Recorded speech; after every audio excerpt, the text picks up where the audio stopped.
Регуларната комисија за енергетика и водни услуги на Република Северна Македонија донесе одлука со која се врши намалување на малопродажните цени на нафтените деривати во просек за 0,31%.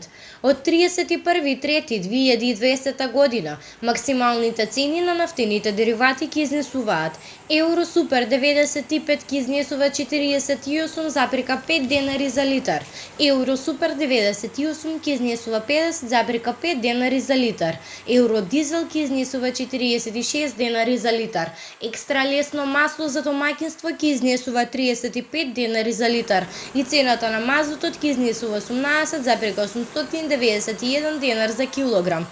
Во изминатиот 7-дневен период референтните цени на нафтените деривати бележат намалување, и тоа кај бензинот во просек за околу 14,7%, кај дизелот зголемувањето е во просек за околу 0,93%, кај екстра лесното масло има намалување во просек за околу 0,64% и кај мазунот се регистрира намалување во просек за околу 0,94%. Во исто време курсот на денарот во однос на доларот во изминатиот 7-дневен период е зголемен за 1,54%. Максималните цени на нафтените деривати важат од оваа вечер после полноќ.